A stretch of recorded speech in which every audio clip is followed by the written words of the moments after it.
But for the Birds on the Roof really is a love story in my mind, set against the backdrop of mental illness that the main character, Sean, is struggling with. We knew kind of how we wanted it to end, and we talked about the ending. That's the first thing really that we came up with was, really even before we had the specifics, it was how do we want it to feel? We wanted kind of a bittersweet feeling to make it realistic, if anything, because there seems to be a lot of teenage movies that are all about emojis and, you know, just a bunch of, we wanted to make it authentic. I think we ended up meeting 4 times during the summer. It's really just brainstorming. It's talking about what are the themes that we want to explore and what is the big picture? What are we trying to say with this film? We didn't really get a clear, concise idea until probably like the 4th or the 5th meeting, but we kept going back to mental illness because I think the way that the story was planned, it was the most interesting route to go. When we had talked about depression or anxiety or OCD or schizophrenia. That certainly made me nervous. One of the things I was most worried about doing was doing a disservice to mental illness or making it seem trivial or doing a bad job and not being authentic. And so we talked about it a lot. I've kind of insisted that we really do our research. So often with students, they want to just get right in and start writing. We wanted to make sure that we did do the research just so that we had a better understanding of what OCD was before we even tried to film it. And we didn't want our own perceptions of OCD. We really wanted that medical background just so that we were accurate with everything that we were doing.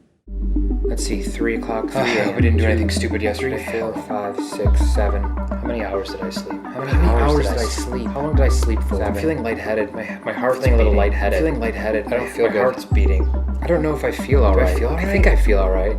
And one of the things that we found was OCD is more than just being tidy and washing your hands a lot. Although that is a part of it, and nearly all of them have that in common, what they kept stressing was more of it is just these intrusive thoughts where you or I might have one of these thoughts, which is kind of odd, and we'd say that's weird, and then we move on with our life. But to people that struggle with OCD, they're not able to shake those thoughts, and they obsess over it. And so we tried to show all of these different aspects actually in the film. Not only do we include a lot of the stuff of like him being tight, Sean being tidy, we also see him washing his hands. And then we also tried to represent those big intrusive thoughts. Obviously at the beginning, where he glances to the scissors and all of a sudden his whole demeanor changes, and the idea there was that you shouldn't anymore.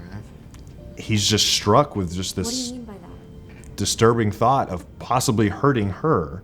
You're the reason I've not been happy. I think you should go. Sean! It's you. I really think you should leave, Everly. Where is this coming from? Jesus, Everly! Can you just get out?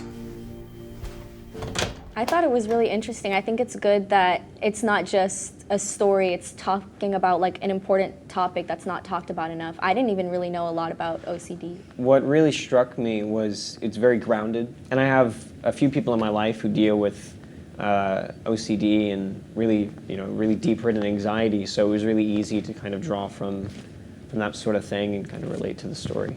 This was the first year that we actually held auditions for the cast. Last year I got to work on Phenomena. I was a side character in that one, but now being able to take up a lead role is it's just exciting.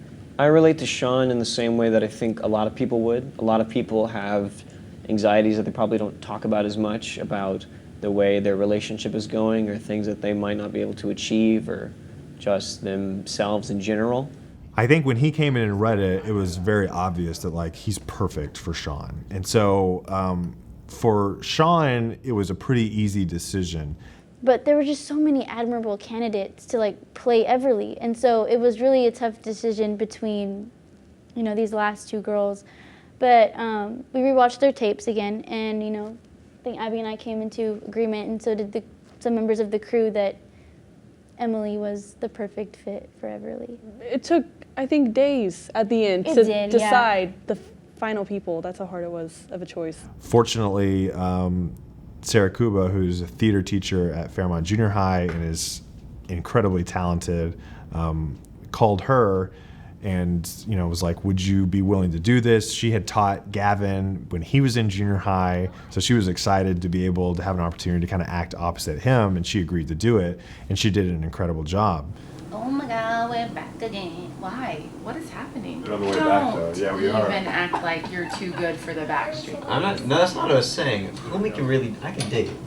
You just call yourself homie? Yeah, I always refer to myself. I do not get paid enough for this. And the homie person. The most difficult part was the whole actually putting it into production, which was a lot harder and a lot more time consuming than we expected, and the very, very short amount of time that we had to actually film it. By the time that we actually got the script finished and got it casted, we were just about as short on time as we were last year.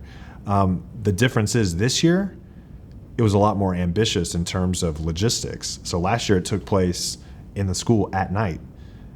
Well, that was easy to do. We didn't have to worry about where are we going to film and when are we going to film and what's the weather like. We didn't have to worry about any of that. There was a couple of hiccups, and actually more than a couple. Sometimes the weather was not too kind. Sometimes we were missing things. And then we couldn't find houses and props weren't ready, and it seemed that everything was against us. It was pretty sad. We all just kind of sat down and we were just like, is it worth it? But we really contemplated okay. But thank God we pushed through. Yes. Yeah, we just had to keep reminding ourselves during the stressful times that it's worth it. We've had a string of bad luck, but I think it's finally turning, and I think we're doing pretty okay now. It's really different having a big camera in your face filming you. We're probably used to having, just like an audience kind of far away. There's like lights in your eyes, you can't really see anything. That's always one of the biggest challenges is getting people to have real chemistry and acting. You kind of see it, and then once you put them in that situation, it's freeze up. It was really awkward. And so just holding the camera and looking at them just faking being in love was really awkward. We were on the beach and we were trying to get Emily and Gavin to interact like a real couple, and it wasn't working, so I think Mr. Curl had to go in there. Everything has to be very coordinated, like their movements and kind of where the camera is and all this kind of stuff. And so they kept they just go sprinting down the beach away from the camera, and I was like, well, that's not in the shot at all. That's not the kind of shot that we're looking for. And so we really had to eventually we just had to act it out with them. And so I was like, okay, this is uncomfortable, but Gavin, I was like, you're gonna play Everly's part for a second, I'll play you. And so I kind of walked through it with him. Gavin tried to run away and he swooped him up. Don't film me. Okay, yeah, I'm not recording. You're so full of crap. Yeah, I am. It's whatever, you kind of push me or whatever. It's like, hey, no, I don't run. Okay, I got it. All this kind of, you see what I mean? Yeah. Super uncomfortable. Prefer us not show that footage, but. All right. So, more work accomplished, more work ahead. So, what we've done today was the beach scene with Sean and Everly. Mm-hmm. And what we're doing right now is we're at Rice University filming Sean getting anxious and dropping out of college, and then later we're filming the art school where he sees her. Woo!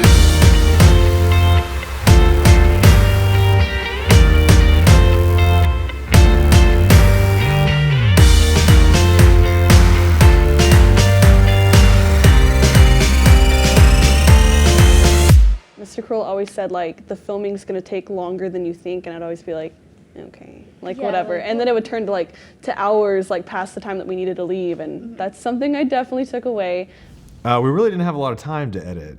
We ended up getting pushed so far back that I think we only had 4 days to put it together. It really was a group effort in some parts. Mandy obviously did the majority of the work. I think we still had some extra pickup shots we had to go get, and while we were out filming those, Mandy was here, cutting the rough draft. So it was a very compressed timeline there at the end.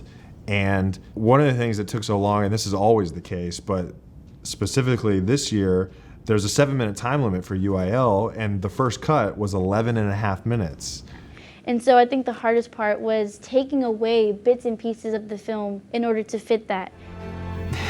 How could that work? You think I haven't tried that already? I'm not saying it's going to be easy, especially at first, but you have me, and that's why I'm here. Hopefully over time your anxiety will drop and you can begin to get your life back.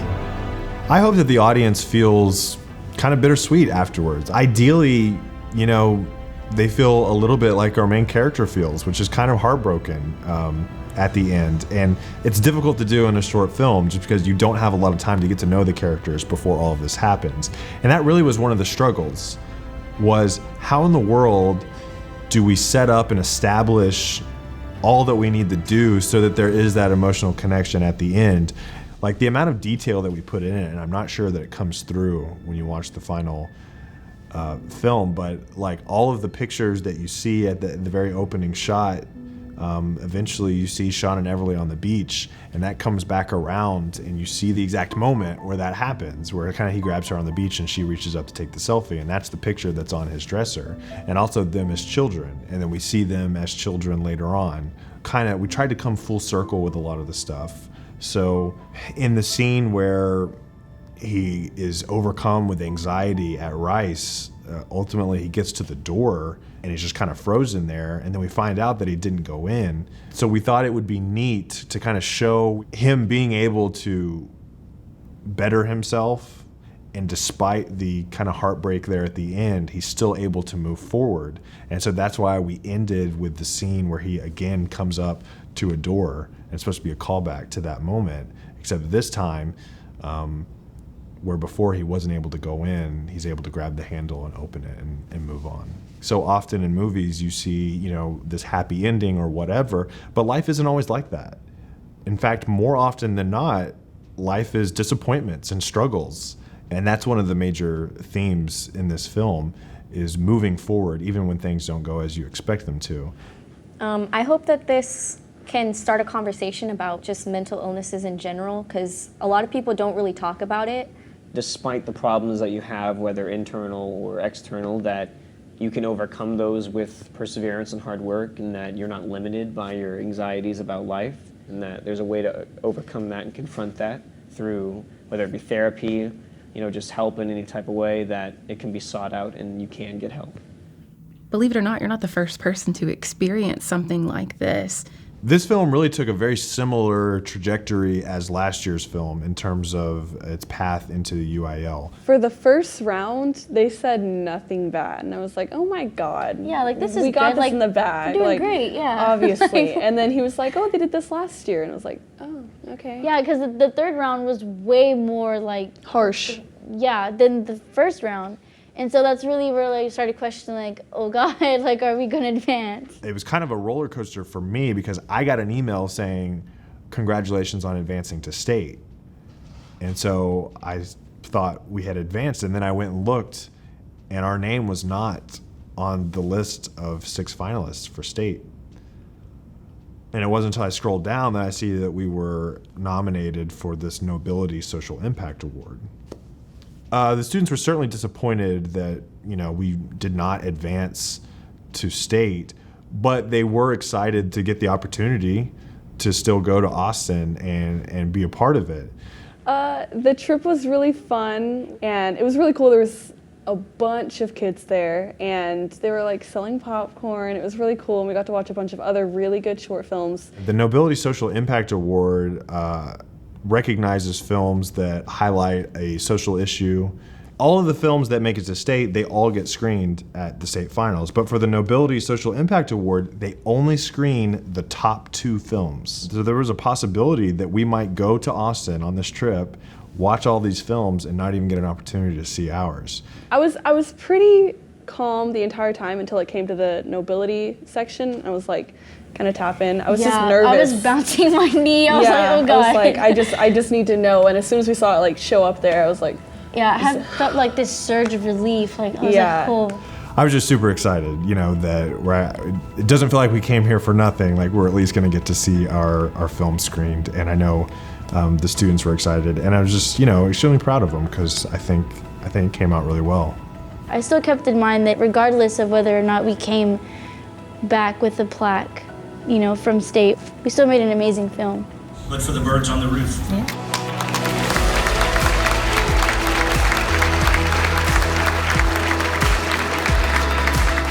being a part of filmmaking for these past 2 years, it's really prepared me for this career that I want to fulfill in my future life. Yeah, it's just been a really great experience, and I think now from, having this background of like filming and getting to know what the writing process is about, I feel like I'm fully prepared to take on this in the future.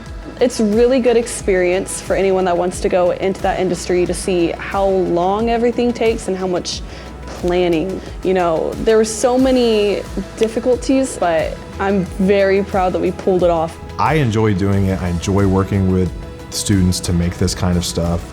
As long as we have students that are interested in this kind of stuff and want to be a part of something like this, then we're going to keep doing it. And I look forward to what's to come. I know that there are some incredibly talented people that are coming up, and I can't wait to see what they're able to come up with.